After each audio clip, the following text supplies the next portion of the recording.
dessa noite? 1 Tessalonicenses, capítulo 5, versículo 23. Você pode ficar em pé? Depois você vai sentar, não tem problema. É um versículo apenas. É só para você dar uma esticada.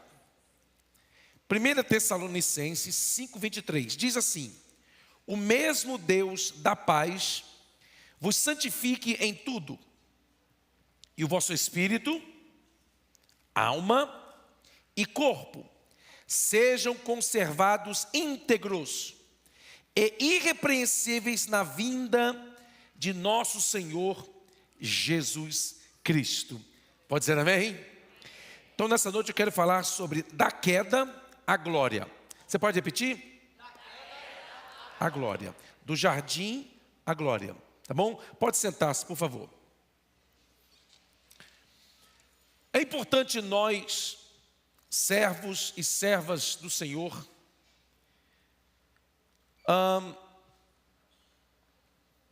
temos conhecimento do que a Bíblia fala acerca do plano da salvação.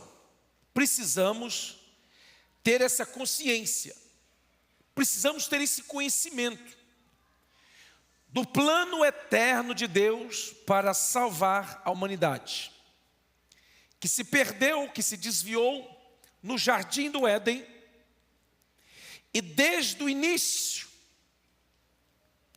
Deus já tinha estabelecido um plano de redenção para reconciliar consigo mesmo a humanidade. Então, este processo, esse projeto de salvação, ele passa por 3 palavras teológicas de uma forma resumida. Primeiro, justificação, repita. Segundo, santificação. Terceiro, glorificação. O primeiro é, o segundo é, e o terceiro é. Então eu vou falar sobre isso. E é importante mesmo que os crentes mais antigos conheçam isso de cor e salteado. É importante lembrar a você o plano de Deus para que você saiba explicar para um perdido, um incrédulo, o plano eterno de Deus para a salvação de toda a humanidade. Então vamos lá.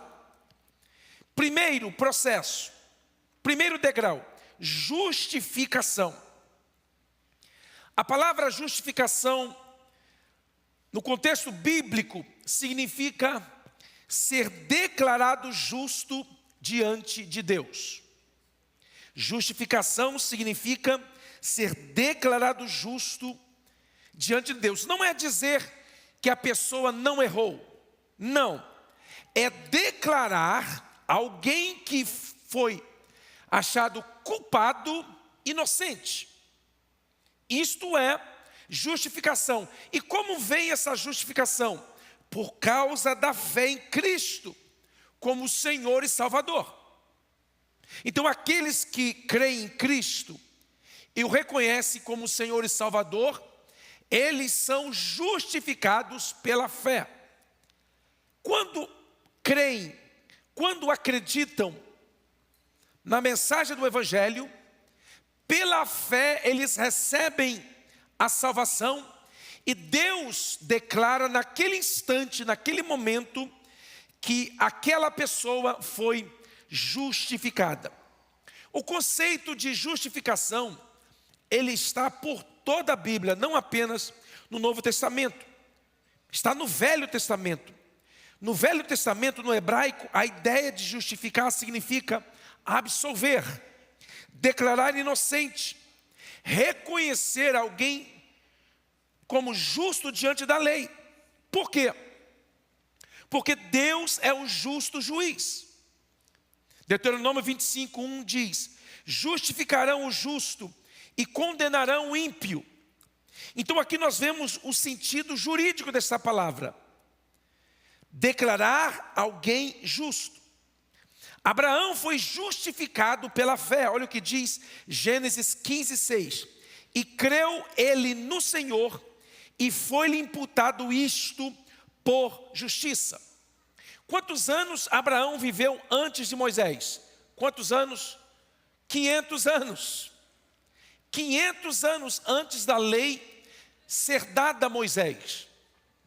Abraão já foi justificado, diz o texto, que ele foi justificado pela fé. Ninguém consegue justificar-se sozinho. Olha o que diz Salmo 143, 2. A tua vista, acraseado, a tua vista não se achará justo nenhum vivente. Desde o Antigo Testamento, declarava-se de que ninguém conseguiria cumprir todos os requisitos para que pudesse se justificar pelas suas próprias obras. O sistema sacrificial do Velho Testamento, ele apontava para algo maior. Os sacrifícios do Velho Testamento de animais e outros tipos de oferta, eles cobriam simbolicamente o pecado, eles apenas cobriam, mas não removiam completamente. Os sacrifícios da lei serviam apenas para aplacar a ira de Deus. A lei servia para apontar o erro, mas ela não resolvia o problema do erro, pois só o sangue de Cristo pôde remover a culpa do homem e purificar o homem de todo o pecado. A justificação no Novo Testamento, no idioma do Novo Testamento, que é o grego, justificação significa declarar justo, absolver judicialmente, ou colocar alguém em posição correta diante de Deus. No Novo Testamento, a justificação ela é revelada plenamente em Jesus. A Bíblia diz em Romanos 3, 23, porque todos pecaram e destituídos estão da glória de Deus. Ou seja, todos precisam de justificação. A Bíblia diz que nós somos justificados pela graça. Olha o que diz Romanos 3, 24. Sendo justificados gratuitamente pela sua graça, pela redenção que é em Cristo Jesus. Ou seja, a nossa justificação não é comprada por boas obras. A nossa salvação é nos dada gratuitamente pela graça de Deus. Quantos dizem amém? A justificação no Novo Testamento, ela vem pela fé. Romanos 5:1. Sendo, pois, justificados pela fé, temos paz com Deus por nosso Senhor Jesus Cristo. A fé é o meio pela qual recebemos a justificação. Por quê? Porque Jesus, ele levou toda a nossa culpa. A pena que era contra nós, ele tomou sobre ele naquele dia. E nós, pela fé, quando nós cremos e acreditamos no sacrifício substitutivo de Cristo, nós somos justificados por essa fé. 2 Coríntios 5, 21, disse: Jesus levou a nossa culpa. Olha o que diz: aquele que não conheceu o pecado, o fez pecado por nós, para que fôssemos feitos justiça de Deus. Ele se fez pecado, não pecador, porque ele nunca cometeu pecado, mas ele se fez pecado por nós. A Bíblia diz em Gálatas 2,16 que a lei não pode justificar. Olha o que diz: o homem não é justificado pelas obras da lei, mas pela fé em Cristo ou em Jesus Cristo. A lei ela não pode justificar. Como eu disse, a lei servia para apontar o pecado, para denunciar o pecado. E através dos sacrifícios, os pecados eram cobertos, mas ela não removia, ela não resolvia o problema. Então, de uma forma resumida, a justificação é um ato da graça de Deus, recebido pela fé, baseado no sacrifício de Cristo. Deu para entender? A justificação é um ato da graça de Deus, da misericórdia de Deus, do favor de Deus, recebido pela fé, baseado no sacrifício de Cristo, onde o pecador é oficialmente declarado justo diante de Deus. Precisamos entender isso de uma forma bem clara. Na cruz, Jesus recebe o que era nosso, para nos dar o que era dele. Na cruz, Jesus recebe a punição, a condenação que era para nós. Para quê? Para nos dar o que era dele. Então a justificação não é recompensa para os perfeitos, para os religiosos, mas é uma graça, mas é graça para os que se arrependem. Então Deus não apenas perdoa os nossos pecados, mas Ele nos declara justo, ou Ele declara justo todo aquele que crê. Então a justificação é declarar oficialmente um réu que foi encontrado culpado, um réu que tinha todas as razões para ser condenado. Veio alguém que substituiu este réu, assumiu a pena deste réu, pagou o preço por este réu, e como consequência deste ato de amor e de misericórdia, o juiz, Deus, o grande juiz, olha para o réu e o declara justificado. Vamos lá. O segundo processo, o primeiro é a justificação. Repita, justificação. A justificação, ela é instantânea. Ok? Eu vou detalhar mais para frente. A justificação, ela é instantânea. No momento que a pessoa, pela fé, recebe e reconhece Jesus Cristo como Senhor e Salvador, ela é justificada. Então, o primeiro processo da salvação, ele é posicional. Ou seja, ele posiciona o ser humano de volta na presença de Deus. Agora tem o segundo degrau da salvação, do plano eterno de Deus, que é a santificação. Repita. O que é a santificação? Santificação é a obra contínua de Deus na vida do crente, separando, distanciando este crente da vida de pecado, moldando a imagem de Cristo. Isto é santificação. Enquanto a justificação ela acontece no momento, num altar, numa casa, numa rua, num lugar qualquer, a pessoa acredita, crê, ela recebe pela fé Cristo como Senhor e Salvador, ela é espiritualmente justificada por Deus. Não é por mérito, não é pelo que ela fez, ou pelo que ela irá fazer, mas foi pelo que Cristo fez. Então, no momento que a pessoa recebe pela fé, ela é declarada justa diante de Deus. Agora começa o processo da santificação. A palavra santificar significa separar, consagrar, tornar santo para Deus. E esta lei espiritual, ela não foi estabelecida pela lei, ela precede a lei. Está em todo o Velho Testamento. No hebraico, olha só que interessante. No hebraico, a palavra relacionada à santificação é a palavra kadash, ou kadosh, que significa separar para uso sagrado ou consagrar ao Senhor. Deus chamou o povo de Israel para ser seu povo santo e separado. Olha o que diz Levíticos 27. Santificai-vos e sede santos, pois eu, Senhor vosso Deus. Deus chama o seu povo, o povo de Israel, para que se separasse do mundo. Não é para que se tornassem religiosos. Não é para que observassem vários cerimoniais. Não é para que cumprisse algumas regras. Não, é para que se separasse das demais nações e fosse um povo separado para Deus. Desde o Velho Testamento nós vemos este princípio. No Antigo Testamento, na Antiga Aliança, os objetos, os sacerdotes e o povo eram santificados. O templo era santificado. Os utensílios do templo eram santificados.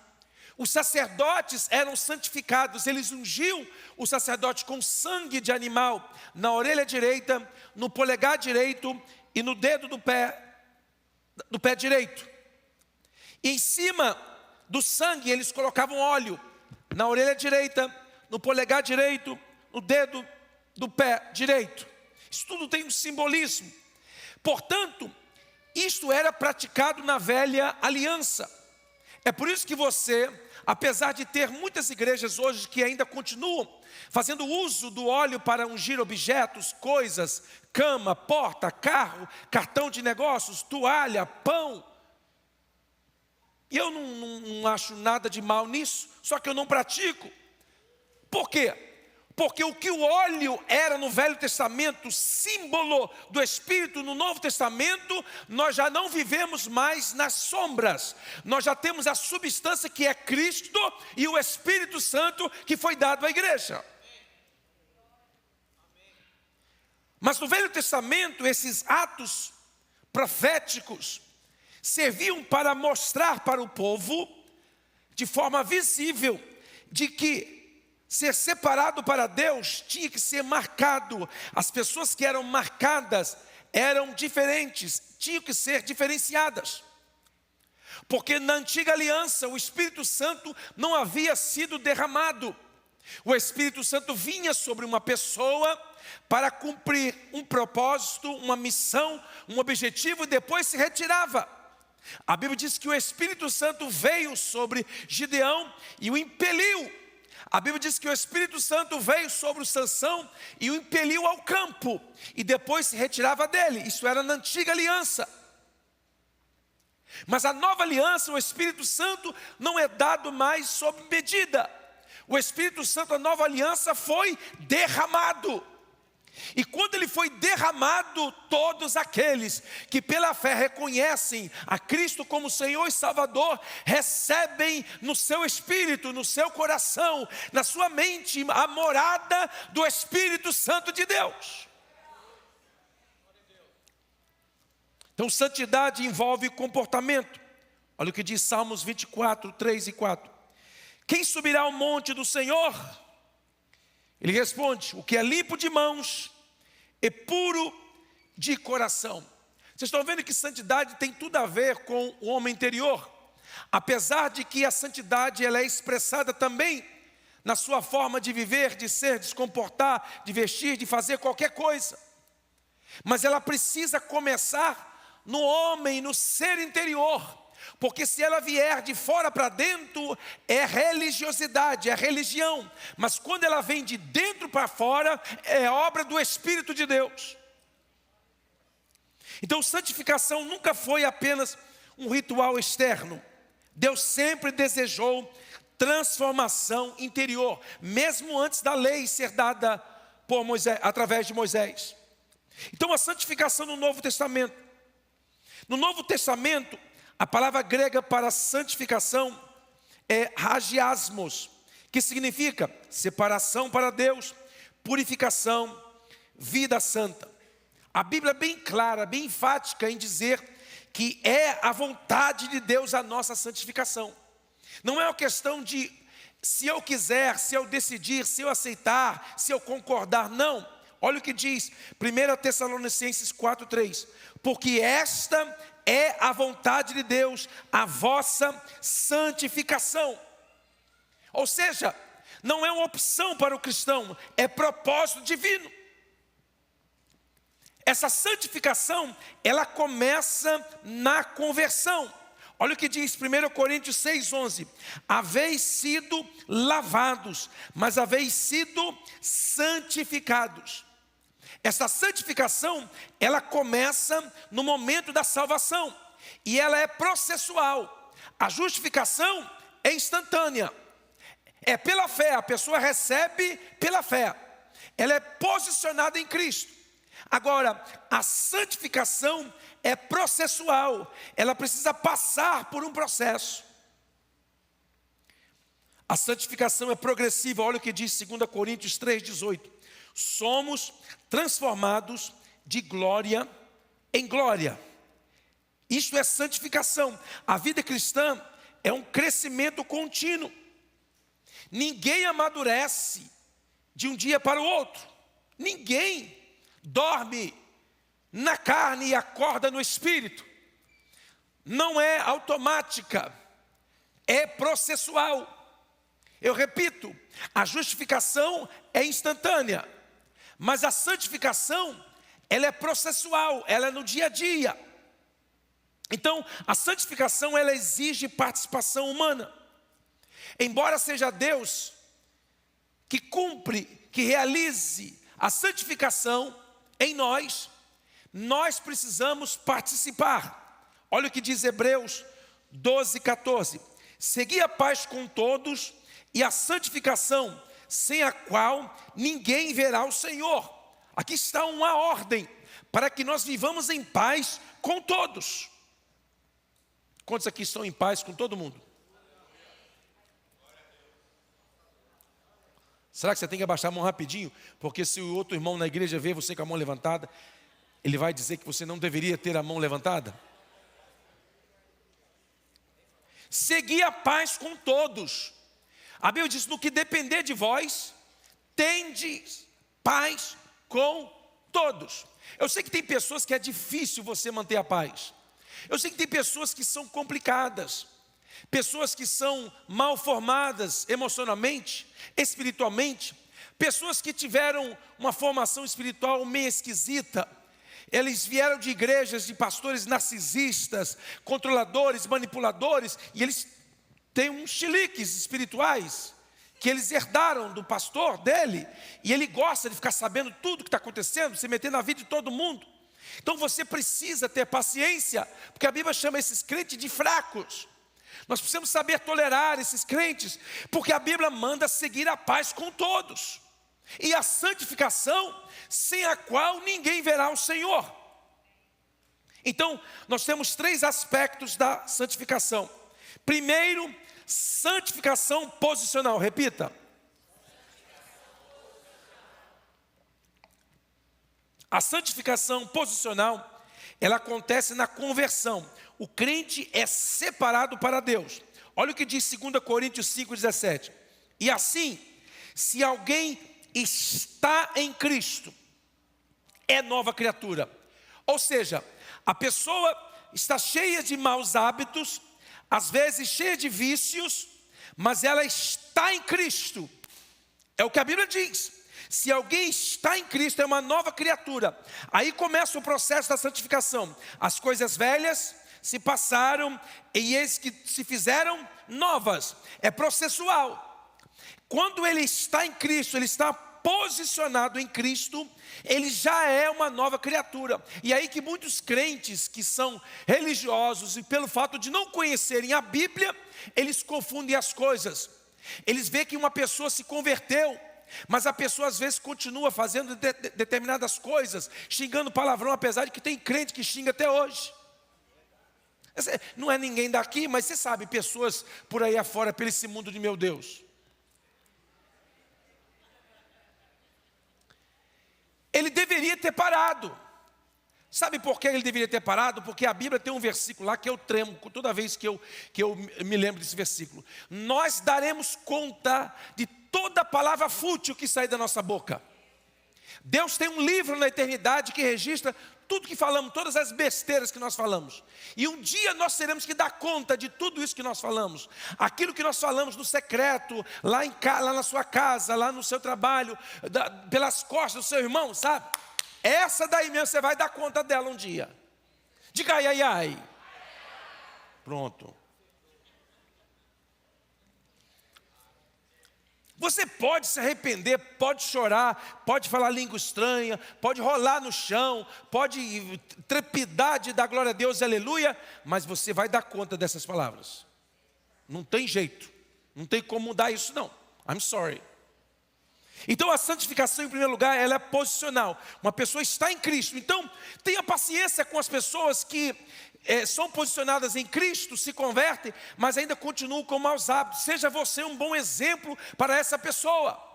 Quando essa pessoa chegar e começar a falar mal de outra pessoa para você nas costas, você diz, olha, não é bom ficar falando mal dos outros não, cara, porque isso é ruim, porque a pessoa não está presente aqui para se defender, então vai ficar ruim, não fale não, rapaz, ore por ela. Esse é o crente que já está maduro na fé. O crente que está chegando, ele não sabe disso. Então ele traz maus hábitos, aí o diabo fica dizendo, não, você xingou, o nome foi riscado no livro da vida. Aí você vai lá e pede perdão, Senhor, perdão por ter falado palavrão. Aí o anjo escrivão vai lá com a sua pena de ouro, escreve teu nome. Aí amanhã de manhã você não orou, e não orar é pecado. Aí você risca o nome de novo. Aí você vai lá e ora, Senhor, me arrependo de não ter orado, mas orei. Aí o anjo escrivão vai lá e escreve o seu nome. Já teria um buraco no meu nome ou no seu nome. Quantos aqui teriam um buraco no seu nome? De tanto escreve, apaga, escreve, apaga, escreve, apaga. Não é assim, crente. Você não perde a sua salvação pelo erro que você cometeu. Ah, pastor, você está falando isso porque vai dar licença para a pessoa pecar. Não, meu irmão, quem não foi transformado vai continuar na prática do pecado. Não adianta você fazer nada. Mas a pessoa que foi verdadeiramente transformada, quando ela errar, ela sente tristeza, ela chora, ela se arrepende, ela confessa e ela pede graça a Deus, força para não pecar mais. Será que tem desse tipo de crente aqui? Ou é uma espécie em extinção? Então a santificação, primeiro, ela é posicional, repita. Segundo, ela é progressiva. Não tem nada a ver com escova de cabelo. Filipenses 1,6 diz, estou plenamente certo de que aquele que começou boa obra em vós, há de completá-la até, diga até, ao dia de Cristo Jesus. Então ela é progressiva, ela é processual. Você precisa entender isso, de que você está sendo santificado hoje. A cada dia você está sendo santificado, santificada. E o terceiro processo é a santificação final, ou glorificação. Ela será completa na eternidade. Olha o que diz, 1 João 3,2. Amados, agora somos filhos de Deus, e ainda não se manifestou o que haveremos de ser. Sabemos que quando Ele se manifestar, quando Cristo vier buscar a igreja, é isso que quer dizer, seremos semelhantes a Ele, porque haveremos de vê-lo como Ele é. Quantos têm essa esperança aqui? Ou seja, o que a Bíblia está dizendo aqui é o seguinte, no dia do arrebatamento da igreja, nós, os vivos, seremos transformados, mas nós não precederemos os que morreram, porque os que morreram irão primeiro, porque eles já foram para a eternidade primeiro. Então eles ressuscitarão primeiro, e depois nós, os que ficarmos vivos, ou estivermos vivos, no dia do arrebatamento seremos transformados, ok? Com um corpo glorificado, e nós iremos para encontrar o Senhor. Então imagine só, visualize aqui, imagine você, consegue se ver no meio daquela multidão? Consegue? Eu consigo me ver. Aleluia. Eu consigo me ver lá. Quem mais consegue se ver lá? Você consegue? Tem certeza mesmo? Você consegue se ver lá andando lá? Quando nós chegarmos diante da presença dEle, nós haveremos de vê-lo, diz a Bíblia, como Ele é. Está na Bíblia. Ele vai sair na sacada do palácio da eternidade, Ele vai sair para nos receber. Os astros, os cometas, os planetas, as nebulosas, as estrelas, servirão de ornamento para aquele dia. Quando nós subiremos para encontrar, diz a Bíblia, o Senhor nos ares. E quando nós formos caminhando como igreja em direção ao nosso Salvador, o coração vai esquentar, vai acelerar, nós vamos sentir o calor da sua presença em nossa direção, o brilho da sua glória no nosso corpo, quando nós estivermos caminhando em direção a Ele. E quando nós vemos, quando as nuvens que cobrem a sua glória e a sua presença se dissiparem, nós o veremos, como diz a Bíblia, cara a cara. Cara a cara. Quem tem essa esperança, viva no seu coração. Já vai dando um glória a Deus, aleluia aí. Quando nós vemos com esses olhos transformados e glorificados, diz o texto, é o texto que nós acabamos de ler. Quando nós o vemos, nós seremos semelhantes a Ele. Nós vamos herdar dele a eternidade, porque nós teremos um corpo semelhante ao corpo de Cristo. O corpo de Cristo, ele tinha carne e osso, porque ele comia, depois de ressuscitado, ele comia. Ei, crente comilão, você pode comer com o corpo glorificado. Eu não sei se você vai ficar comendo muita coisa no céu, mas nós teremos uma ceia no céu quando nós chegarmos lá, porque uma das coisas que nós iremos comer, que está na Bíblia, nós iremos comer do fruto da árvore da vida, selando a nossa eternidade. Quem tem esperança de que vai estar lá? Quem tem? Quando nós vemos Cristo cara a cara, a presença dele é tão irradiante, é tão intensa, é tão grande, de que o fulgor, o brilho da sua glória irá tomar conta de nós. E a Bíblia diz que nós nos tornaremos semelhantes a Ele, ao corpo de sua glória. Isso que está escrito nesse versículo. Qual a diferença, pastor, de justificação e santificação? A justificação é uma declaração judicial. A santificação é um processo espiritual. A justificação remove a culpa do pecado. A santificação remove o domínio do pecado. A justificação é recebida pela fé. A santificação é desenvolvida na caminhada.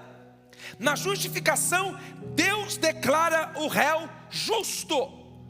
Na santificação, Deus transforma o caráter do justo. Portanto, santificação não é perfeição humana absoluta, não é aparência religiosa, não é legalismo, não é isolamento social, não são costumes externos. Isso não é santificação, são regras.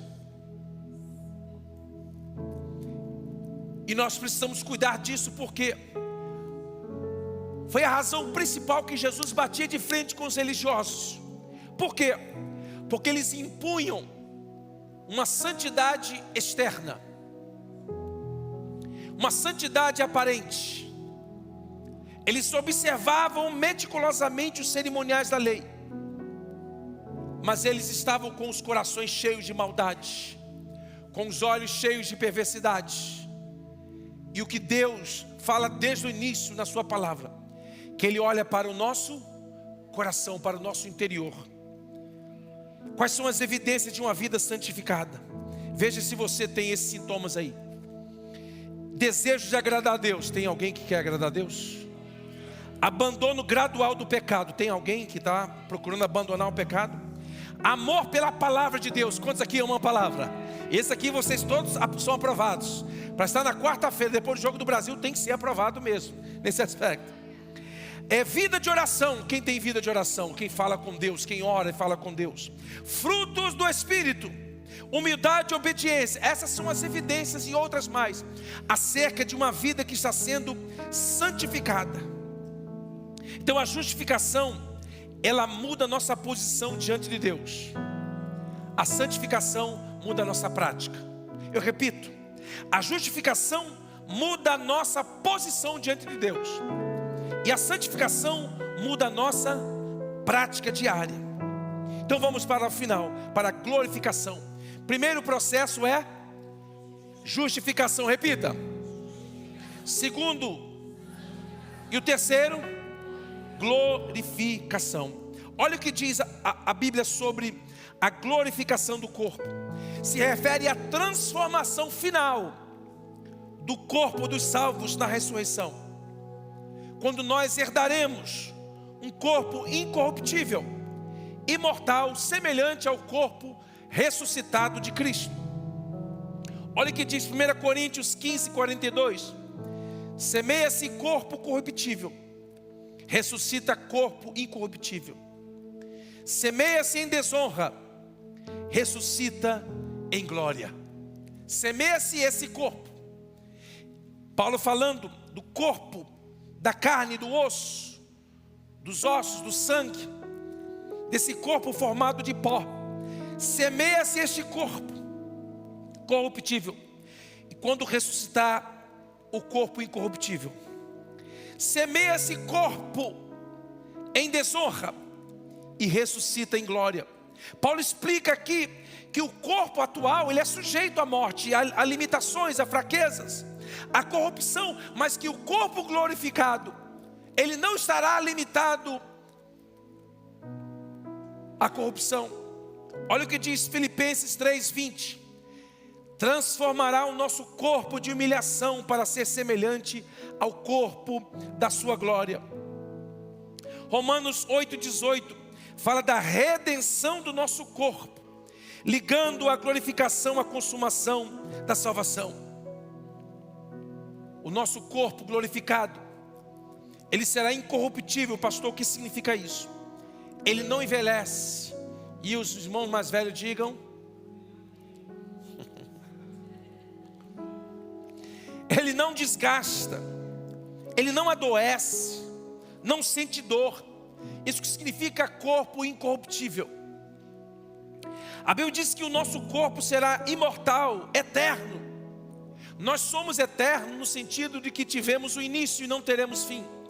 Somente Deus é eterno no sentido pleno da palavra, pois Ele não tem início e nem fim. Pois a Bíblia diz: de eternidade a eternidade, Tu és Deus. A eternidade é a filha mais velha de Deus. Você sabia disso? Se Deus tivesse uma filha, o nome da sua filha seria Eternidade, pois Isaías diz que Ele é o Pai da eternidade. O nosso corpo será livre do pecado, ou seja, será perfeito. Olha só que interessante. Jesus Cristo, após ressuscitar, Ele ainda podia ser reconhecido, falar, comer, como eu disse a vocês, mas também Ele demonstrava características além das limitações naturais, como entrar numa sala mesmo com as portas fechadas, ou aparecer subitamente, ou desaparecer subitamente, como Ele fez na casa dos 2 discípulos do caminho de Emaús. A Bíblia diz que este corpo, o nosso corpo, ele não vai ser, ele já é o templo do Espírito Santo. A igreja, meus amados, se você não sabia disto, a igreja só se reuniu em templos como este, locais, prédios, legalmente, 300 anos depois do dia de Pentecostes. Ou seja, a igreja não se reunia em templos, em prédios, ela vivia escondida. Eu estive visitando a Capadócia, região onde a igreja se refugiou nos primeiros 500 anos de sua história. A igreja ela não tinha templos. Por quê, pastor?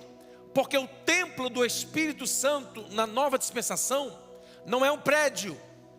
O templo do Espírito Santo na nova dispensação somos nós. Na velha aliança, o adorador tinha que ir até o templo para adorar a presença de Deus, para sacrificar, para ser aceito ou não diante de Deus, através do seu sacrifício, através do seu arrependimento sincero. E eles faziam aquelas romarias ao templo de Salomão, para quê? Para adorar a Deus. Por quê?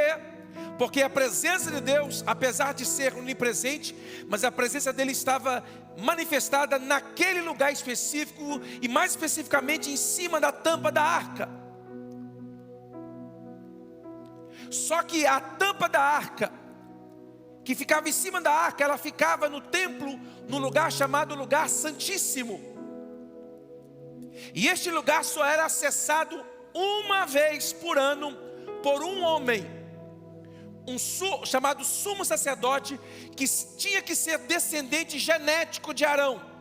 Tinha que ser da família de Arão, tinha que ser levita não, tinha que ser descendente genético de Arão. Um homem, uma vez por ano, entrava neste lugar. E quando ele entrava neste lugar, uma vez por ano,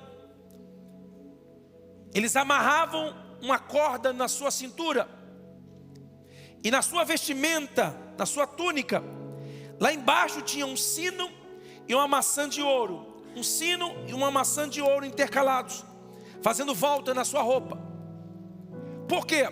Porque enquanto ele estava entrando, ele balançava e aquele sino fazia um som, o que o salmista chama de som festivo. Ele diz: bem-aventurado o povo que conhece o som festivo. Por quê? Porque enquanto o sacerdote estivesse fazendo esse barulho, significava que Deus havia aceitado o sacrifício, Deus havia aceitado o sangue, Deus havia aceitado, recebido o sacrifício do povo. O sacerdote havia cumprido rigorosamente os cerimoniais da lei. Mas quando eles paravam de ouvir esse barulho, o que eles faziam? Eles puxavam o sumo sacerdote pela corda, porque ele morria quando ele não cumpria rigorosamente os cerimoniais da lei, quando não estava diante do Senhor de todo o coração, com sinceridade, representando o povo. Ele era trazido pela corda, porque ninguém podia entrar no Santo dos Santos. Ninguém poderia entrar. Quem entrasse morreria, ou morria. Aí Deus diz: olha, estou ficando sozinho o ano inteiro, estou ficando aqui dentro desse templo, e uma pessoa vem uma vez por ano, representando todo o povo. Estou com saudade dos meus filhos, eu quero morar neles. Isso vai mudar, eu não quero ficar aqui sozinho, me manifestando em cima dessa tampa, desse propiciatório. Eu quero morar no coração deles. Foi isso que Cristo fez quando Ele veio. Ele morreu na cruz do Calvário. Ele rasgou o véu de alto a baixo. O véu que dava acesso ao lugar santíssimo foi rasgado de alto a baixo, demonstrando que era a intervenção do sobrenatural para o natural. E o véu rasgado de alto a baixo, Deus está dizendo agora: ei, venham todos. Sabe por quê? Porque vocês não precisam se reunir num templo específico, porque se você me receber pela fé, eu vou morar em você. Você vai ser a arca que vai carregar a minha presença. Esteja de pé, por favor. A glorificação plena, ela é futura, mas a santificação, ela já envolve a vida do crente hoje.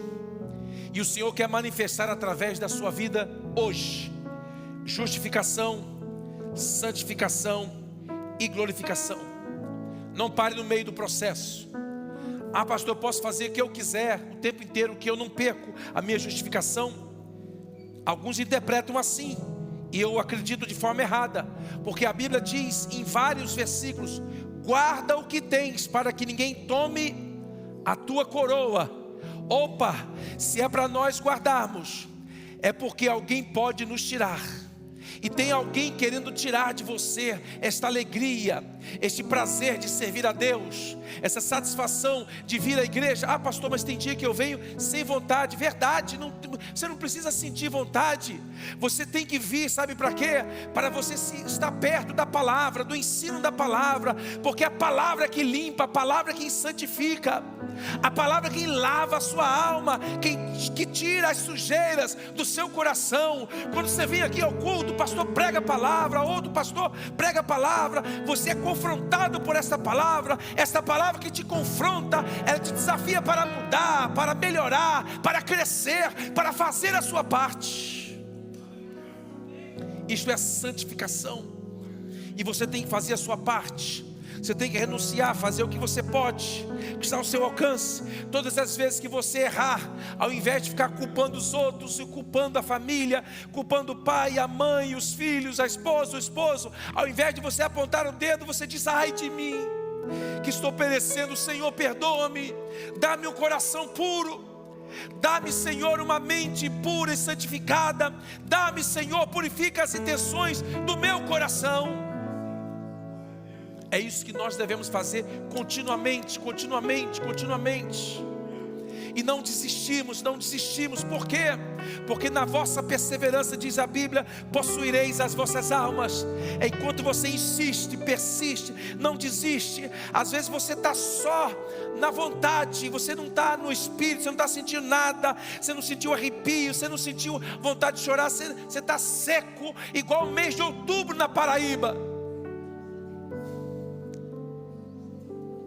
Está seco, rachando. Mas você diz, mas eu vou à igreja, porque Deus vai falar comigo hoje. Deus vai me desafiar. Ei, crente, tem um corpo glorificado esperando você. Tem um corpo de glória.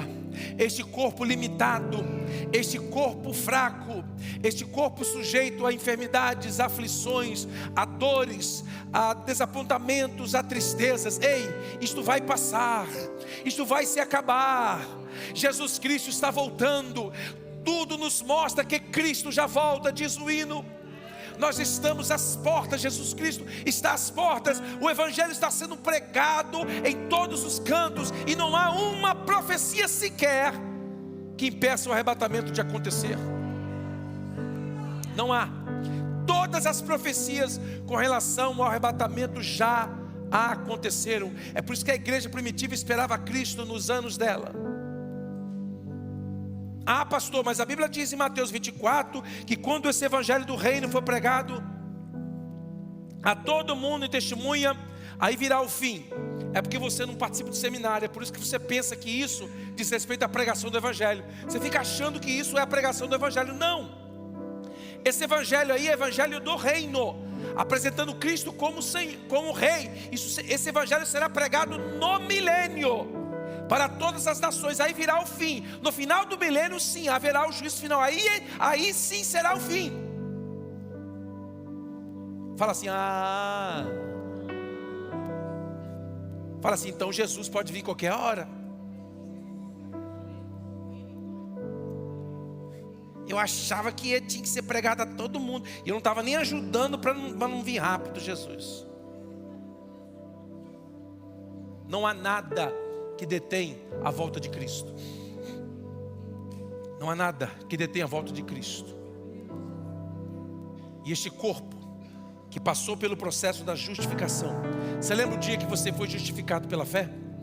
Você lembra o dia que você aceitou Jesus? Você lembra o dia? Você lembra desse dia? Você lembra desse dia? Oh, dia glorioso! Quando alguém se importou o suficiente para orar e pregar uma mensagem. Você lembra desse dia? Você foi alcançado. Ali começou o processo da santificação. Ah, pastor, mas é muito difícil, porque eu gostaria de andar sempre na crista da onda e não consigo estar sempre lá em cima. Eu também não consigo. Se você conhecer alguém que só anda na crista da onda, peça para orar por você e por mim também. Porque nós somos seres limitados, falhos, pecadores. Mas sabe o que? Quando nós pecamos, nos arrependemos, nos voltamos para Cristo. Eu encerro dizendo o seguinte: quando Paulo escreve a carta aos Coríntios falando sobre a ceia, ele diz lá: examine-se, pois, o homem a si mesmo, e assim coma deste pão. Não é verdade? Durante muito tempo isso foi usado como instrumento de punição, ou seja, só pode tomar ceia quem não tem pecado, quem não pecou durante o mês. Quem aqui consegue ficar um mês inteiro sem pecar? Vou baixar a minha. Ninguém. Então ninguém poderia tomar ceia se isso fosse verdade. Mas se você lê o contexto do texto, o problema é que a gente tira conclusões baseadas em um versículo. Aí cometemos erros teológicos. Sabe o que Paulo está falando? Olha só, Paulo está falando que na ceia que era feita nas casas, no Novo Testamento, e normalmente eram casas de pessoas ricas, que tinham salões grandes, enormes, para reunir o povo. Então eles preparavam aquela ceia. Os ricos, os da elite, os empresários, o que eles faziam? Podiam chegar mais cedo. Por quê? Porque ele não trabalha por hora. Ele paga por hora, mas ele não trabalha por hora. Então ele chegava mais cedo e se assentava nos melhores lugares, nas melhores posições da mesa. Aí depois chegava o trabalhador rural, o trabalhador manual braçal, ia chegando depois, ia sentando em outros lugares, ficando nos cantos. Aí o que acontecia? Algumas pessoas começavam a tratar esses ricos melhor, porque a oferta era maior, o dízimo era maior, a contribuição era maior, eles tinham muitas coisas, patrimônio, bens. Aí Paulo está dizendo: ei, vocês estão fazendo tudo errado. Por quê? Esse não é o princípio da igreja. A igreja não tem área VIP. Ei, vocês estão fazendo acepção de pessoas. Examine-se, pois, a si mesmo. Se você não está tratando os outros de forma diferente, faça um exame, porque isso não é cristianismo. Cristianismo não faz acepção de pessoas. É isso que Paulo está falando, para você ver se você trata os outros de forma diferente.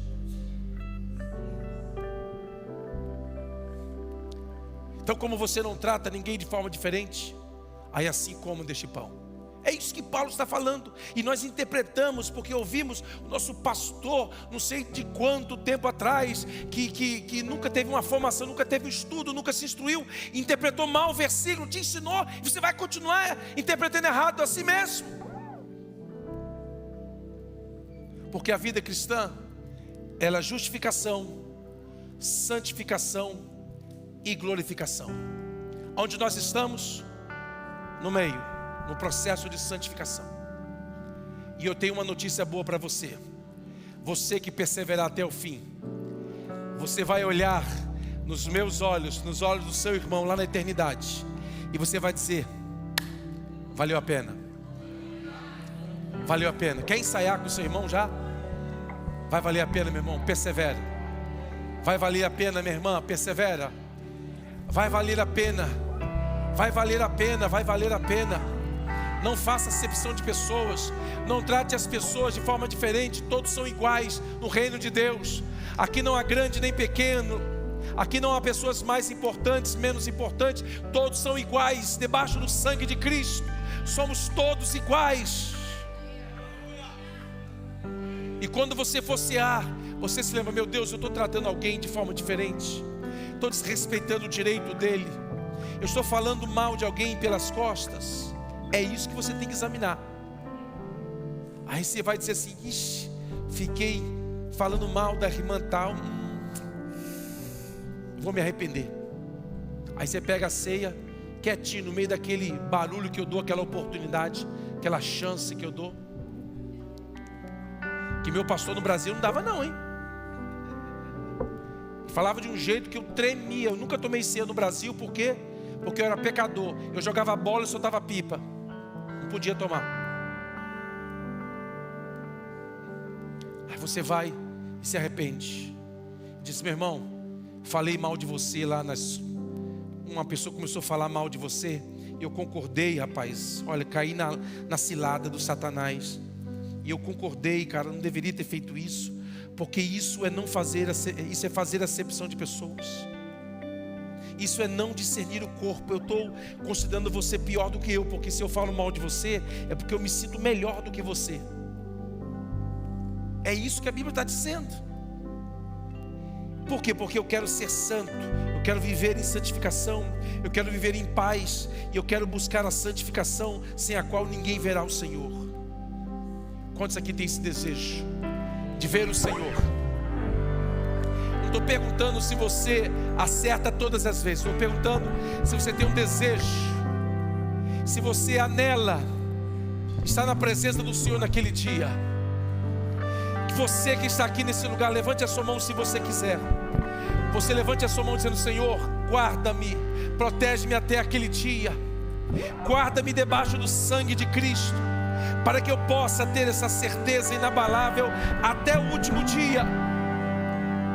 E se você vier a morrer antes, se Jesus tardar a voltar, que você vá para o paraíso esperar a ressurreição dos santos.